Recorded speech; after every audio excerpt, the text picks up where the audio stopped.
Hey everyone, నేను మీ English teacher. Welcome back to our channel. I hope everyone is doing well. ఈ రోజు వీడియోలో కూడా మనం ప్రతిరోజు చాలా తరచుగా యూస్ చేస్తూ ఉండే మరికొన్ని సెంటెన్సెస్ని ఇంగ్లీష్లో ఈజీగా ఏ విధంగా చెప్పాలో క్లియర్గా కొన్ని ఎగ్జాంపుల్స్తో చూసేద్దాం. సో మీరైతే వీడియోని ఎక్కడ స్కిప్ చేయకుండా చివరి వరకు చూడడానికి ట్రై చేయండి. వీడియో కనుక మీకు యూస్ఫుల్గా అనిపిస్తే మర్చిపోకుండా ఒక లైక్ చేయండి. అలాగే ఇలాంటి మరిన్ని యూస్ఫుల్ వీడియోస్ కోసం తప్పకుండా ఇంగ్లీష్ టీచర్ని సబ్స్క్రైబ్ చేసుకోండి. ఇప్పుడైతే ప్రీవియస్ వీడియోలో నేను మిమ్మల్ని 2 క్వశ్చన్స్ అడిగాను కదా, వాటి యొక్క ఆన్సర్స్ని చూసేద్దాం. ఫస్ట్ వన్ ఈజ్ బెనుకు. కాళ్ళు లేదా చేతులు బెనుకుతూ ఉంటాయి కదా, అయితే దీన్ని మనం ఇంగ్లీష్లో స్ప్రెయిన్ అని చెప్తాం. నా the second question is phone చూడటం ఆపి నువ్వు చదువు. ఈ సెంటెన్స్ని ఇంగ్లీష్లో stop looking at your phone and read or study ఈ విధంగా చెప్తాం. ఇప్పుడైతే ఈ వీడియోలో మీకోసం 2 క్వశ్చన్స్ అయితే ఉంటాయి కదా, వాటిలో ఫస్ట్ వన్ ఈజ్ ఈ పిక్చర్లో కనిపిస్తున్నది మీ అందరికీ తెలిసే ఉంటుంది, అదే ఆవు పేడ. అయితే ఆవు పేడని ఇంగ్లీష్లో ఏ విధంగా చెప్తాం? What do we call it in English? Let me know in the comments.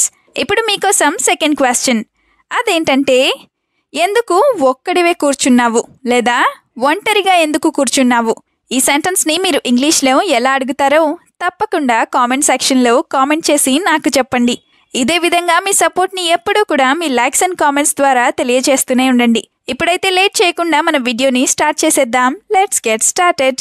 First sentence of this video is ఒక్కడివే ఎక్కడికి వెళ్తున్నావు లేదా ఒంటరిగా ఎక్కడికి వెళ్తున్నావు ఇలా అడుగుతూ ఉంటారు కదా, దీన్ని ఇంగ్లీష్లో where are you going alone, where are you going alone ఈ విధంగా అడుగుతాం.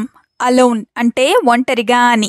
దీనికి సంబంధించిన 2 ఎగ్జాంపుల్స్ని ఇప్పుడు చూద్దాం. First one is I think it is not right for you to go at this time. I think it is not right are correct for you to go at this time అంటే నువ్వు ఈ టైంలో బయటకు వెళ్ళడం correct కాదేమో అని నాకు అనిపిస్తోంది అని. దీనికి సంబంధించిన సెకండ్ ఎగ్జాంపుల్ని చూద్దాం. అదేంటంటే think carefully before going are you think carefully before going out అంటే బయటకు వెళ్లే ముందు నువ్వు ఒకసారి మళ్ళీ ఆలోచించు లేదా జాగ్రత్తగా ఆలోచించు అని.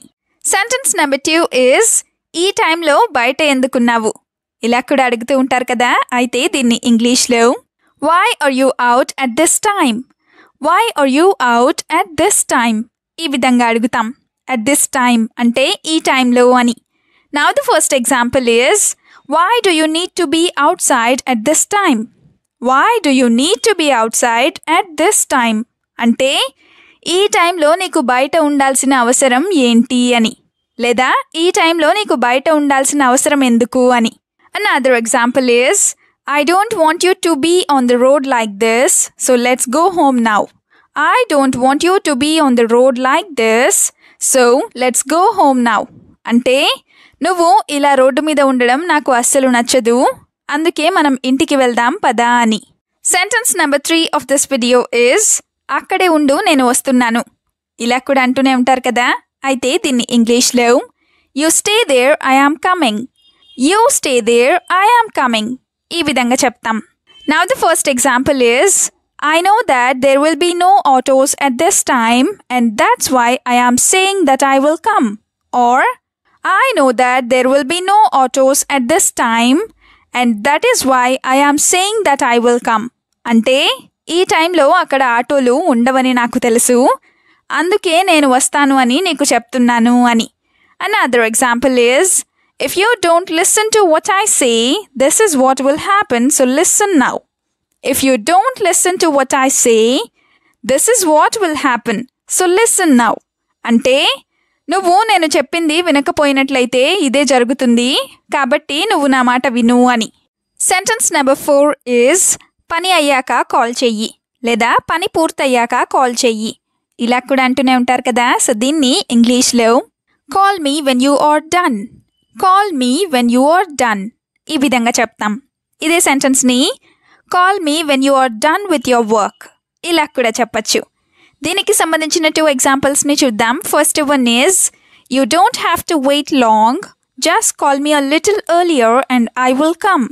You don't have to wait long or you don't have to wait for a long time, just call me a little earlier and I will come. అంటే నువ్వు ఎక్కువసేపు వెయిట్ చేయాల్సిన అవసరం లేదు, నాకు కాస్త ముందుగా కాల్ చేసినట్లయితే నేను వస్తాను అని. Another example is, I don't like making you wait too long.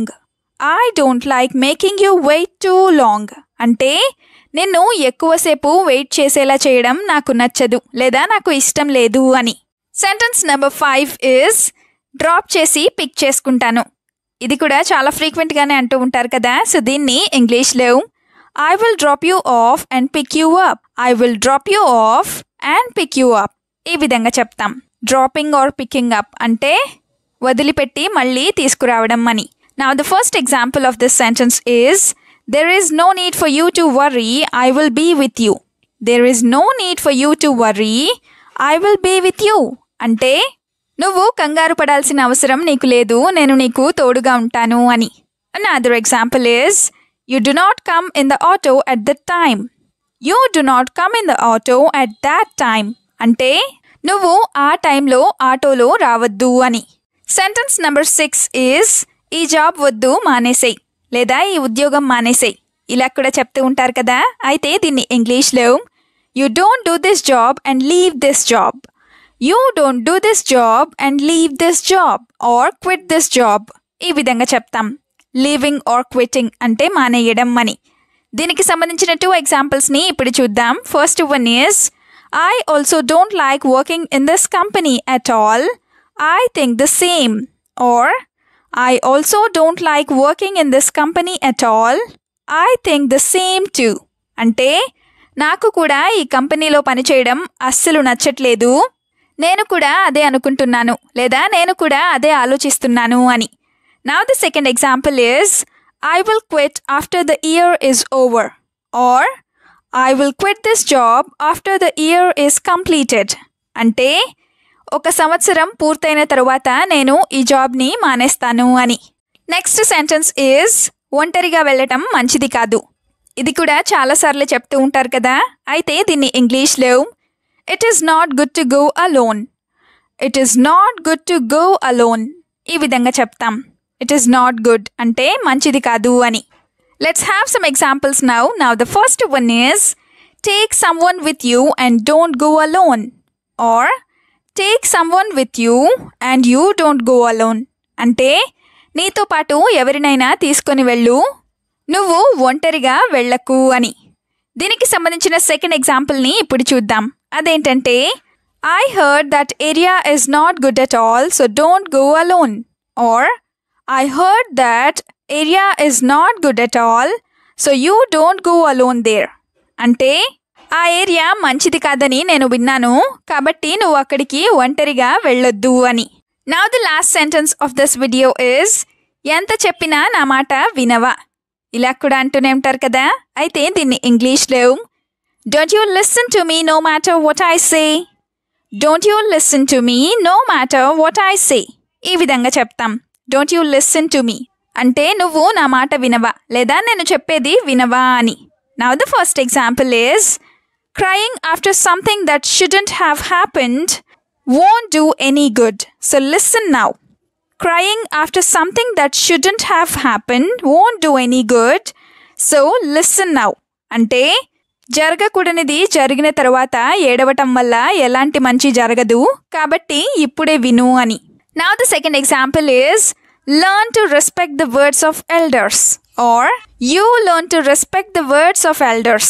అంటే పెద్దవాళ్ల మాటలను గౌరవించడం నువ్వు నేర్చుకో అని. వీడియోని ఎండ్ వరకు చూసినందుకు థ్యాంక్ యూ సో మచ్. వీడియోలో ఉన్న సెంటెన్సెస్ అన్నీ తరచూ ప్రాక్టీస్ చేస్తూ ఉన్నట్లయితే you will become a better and fluent English speaker.